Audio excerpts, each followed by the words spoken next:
Je commence? Vas-y. Moi, à la place du réalisateur, on se prépare, ça fait depuis 2015 donc, qu'on espère de faire une suite. À l'époque, on avait imaginé faire une suite, une franchise, on avait plein d'envies, plein de désirs pour ça, et puis ça s'est pas fait à ce moment-là. Et donc 8 ans plus tard, on a eu la chance de pouvoir concrétiser une suite. Donc moi, ça fait un peu depuis 2015 que je suis prêt et que je nourris plein d'envies et que j'imagine énormément de suites différentes à l'histoire de ces personnages-là. Et puis le gros défi pour la suite, c'était de faire quelque chose qui satisfasse déjà ceux qui avaient beaucoup aimé le premier, tout en leur donnant autre chose pour pas faire la même chose et essayer de faire quelque chose qui soit aussi actuel, qui réponde aux standards d'aujourd'hui. Ça s'était tellement bien passé ce tournage, que ce soit tous les deux, avec toute la troupe, qu'on avait tellement cette envie de se retrouver le plus rapidement possible qu'on a...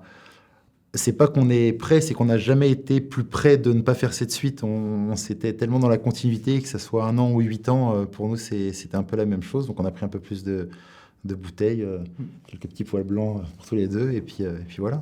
Et puis c'est vrai que quand on avait fait le premier, moi c'était pas le premier film qu'on faisait ensemble, Ouais, c'est vrai. mais il y a eu énormément de plaisir à travailler ensemble et à travailler autour du personnage de Niels Cartier, donc qui est le personnage incarné par Alban. Et c'est un personnage qui incarnait toute l'énergie qu'on avait envie de mettre dans le film et dans ce genre de film-là qu'on fait ensemble. Et parce que c'est quelque chose, c'est un personnage dans le premier qui était chien fou, impulsif, drôle, avec beaucoup d'autodérision, beaucoup d'humour et beaucoup d'action. Il s'incarnait tout ça, c'est un personnage qui incarnait tout ça. Et c'est vrai que quand on a réfléchi à faire une suite, on s'est dit c'est peut-être le moyen de faire une suite beaucoup plus centrée sur le personnage d'Alban et du coup beaucoup plus centrée sur ces énergies-là. Donc beaucoup plus de comédie, beaucoup plus de générosité, de folie. Et je suis très heureux d'avoir eu la chance d'avoir pu pousser le curseur un peu plus loin et de faire le film de Niels Cartier. Ce que ça veut dire en action, en humour et esthétiquement aussi. Moi, je le joue transparent. C'est-à-dire que le succès en salle, sans que ce soit un échec, n'a pas été réellement au rendez-vous pour qu'on puisse enchaîner une suite. Et il s'est avéré que plus le film passait à la télé, ce qui, à la différence d'autres où les audiences baissent, nous, les audiences ne faisaient que monter.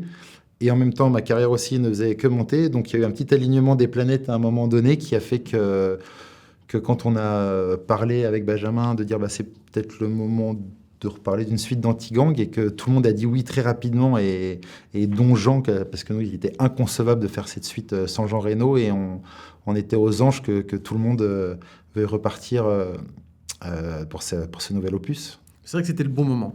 En plus. Effectivement, non, l'alignement des planètes, que ce soit le succès sur les chaînes de la TNT, d'Anti-Gang, plus il est diffusé, mieux il marchait. C'est ce qu'Alban dit, c'est vrai, c'est ce qui est un peu fou.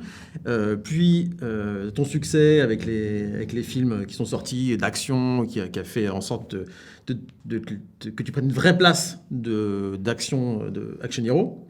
Est arrivé à un moment donné aussi, on avait la maturité suffisante pour avoir envie de quelque chose un peu différent, et un peu plus mûr, un peu plus mature, un peu plus... Et surtout ne pas reproduire entièrement ce qu'on a fait dans le premier opus, c'est surtout de moi, ce dont je sortais, que ce soit de Balles perdues ou AK, de vraiment aller à l'opposé et d'avoir cette cohérence, où pareil, il y avait encore cet alignement de planète dans ce qu'on voulait raconter, qui était un peu plus solaire, un peu plus familial, qui est tellement cohérent avec Disney+, que tout était parfait. Toujours un peu délicat quand on est à l'extérieur, mais c'était les conditions météo qui étaient très compliquées parce qu'on tournait beaucoup de nuit. On a tourné en décembre-janvier, il faisait très, très, très froid. Et ça aide pas pour les films d'action, pour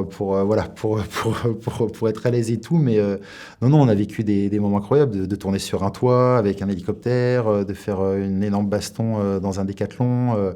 C'était vraiment cette envie, en tout cas, d'innover, mais dans le concret, ça simplifie pas toujours les choses et là, il pourra mieux en parler que moi. C'est vrai. Mais c'est des films qui sont tournés dans des conditions pas toujours faciles, parce qu'il y a des cascades, du danger, mais il faut aller très vite, parce qu'on a des moyens qui sont limités, donc il faut être très très efficace pour donner le maximum de ce qu'on peut avec les contraintes qu'on a.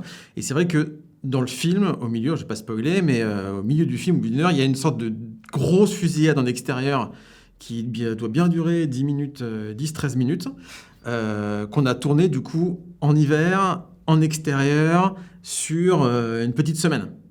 Et donc, du coup, avec les aléas météo, etc., c'était aussi un casse-tête logistique pour qu'on ne se rende pas compte que la météo change, qu'un matin, il a plu, que le lendemain, il neigeait.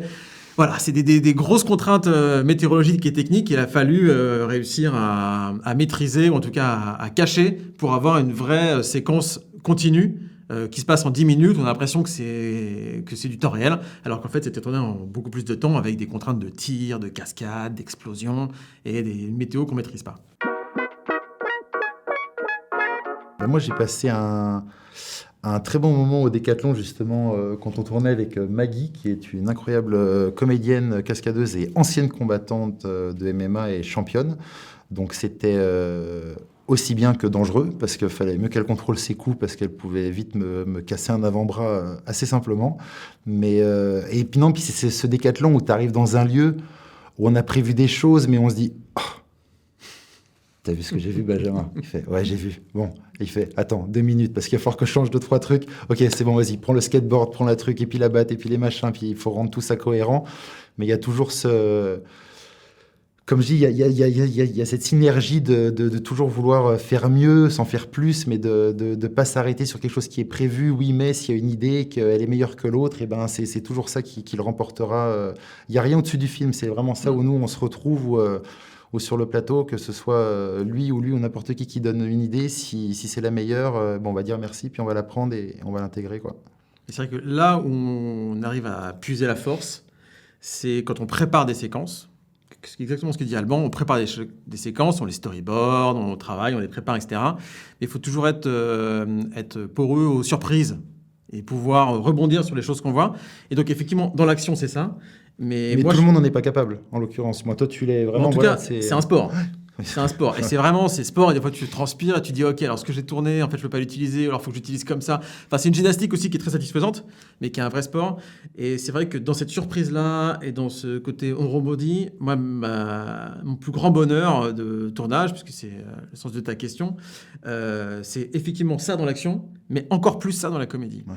Ce que j'ai adoré, en fait, c'est qu'il n'y a pas une séquence de comédie où j'ai pas été, ou d'émotion même, où j'ai pas été surpris parce que donnait Alban, ce que donnait Cassiope, ce que donnaient les acteurs. Donne-nous cette putain d'adresse, espèce de tas de merde! Non mais oh Charlotte, ça va pas mieux de parler comme ça? Ça s'appelle good cop, bad cop. C'est Papy qui me l'a expliqué. Le but, c'est que toi, tu fasses le mec gentil. Pendant ce temps, moi, Mais je le tiens par la cravate, si je lâche, il est mort. Je crois vraiment qu'il me prend pour un mec sympa?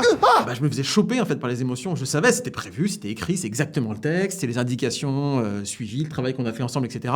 Sauf que, plein de fois, derrière mon combo, où j'arrivais pas à me retenir de rigoler parce que le timing fait que c'est 1000 fois mieux que c'était prévu. Ou alors, des fois, il y a des répliques qui n'étaient pas prévues qui sortent.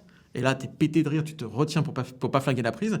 Mais aussi dans l'émotion. Il y a des moments aussi, et c'est peut-être le tournage où j'ai le plus vécu ça. J'étais dans mon combo, je savais, je connais le texte, je connais par cœur, etc. Mais l'intensité du jeu fait en sorte que j'étais vraiment très, très ému pendant le tournage. Tu fais le combo, tu fais... Ça a été, Benjamin? Ok, c'est bon, allez, next.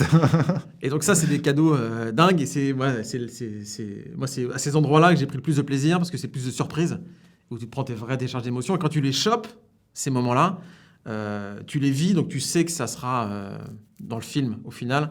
Et puis pour nous, c'est incroyable, parce que c'est notre premier... Enfin, oui, on est je sais pas si c'est le bon terme, c'est marionnette en soi, on est des soldats, voilà, c'est son histoire, on doit raconter ça, et c'est notre seul public, enfin c'est notre premier public qui nous donne un vrai ressenti de ce qu'on vient de faire, et c'est génial d'avoir un réalisateur qui boit aussi les émotions, qui ne pense pas qu'à son cadre, qu'à sa lumière, voilà, c'est calé, maintenant stop, on rentre dans le jeu, on se concentre là-dessus, et très grand directeur d'acteur aussi, et ça c'est aussi à souligner, parce que c'est pas le cas pour tous.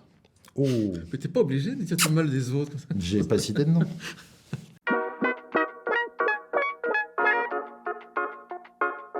Ça s'est même passé mieux que le premier.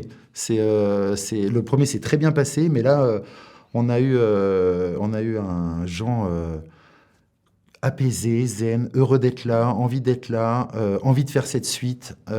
C'était trop cool, quoi. C'était inespéré. Enfin, c'était un bonheur de chaque jour de le retrouver sur le plateau, quoi. T'es en état d'arrestation. T'es sûr qu'il est pas décédé, là? Mais non, regarde, il bouge. Puis je suis pas si lourd que ça, quand même. Sur le premier, c'était beaucoup plus compliqué parce que c'était un tournage qui avait été très rapide. Moi, j'avais pas vu assez peu de temps avant, en préparation. Donc, on a appris à se connaître pendant le film, pendant le tournage du premier. Donc, des fois, c'était simple, on se comprenait, puis des fois, on se comprenait pas. Donc, on était un peu foufou, quoi. On était un peu foufou, on n'était pas ceux qu'on... Fais-nous confiance. Voilà. Il y a un peu de mal, mais après... Donc, en fait, il fallait qu'on s'apprivoise. Donc, pendant tout le premier film, on s'est apprivoisé, et quand le film était fini et qu'on avait fini le film, on s'était compris. Et on s'était reconnus, et on s'était un peu tombé dans les bras, mais à la fin, une fois que le film était terminé.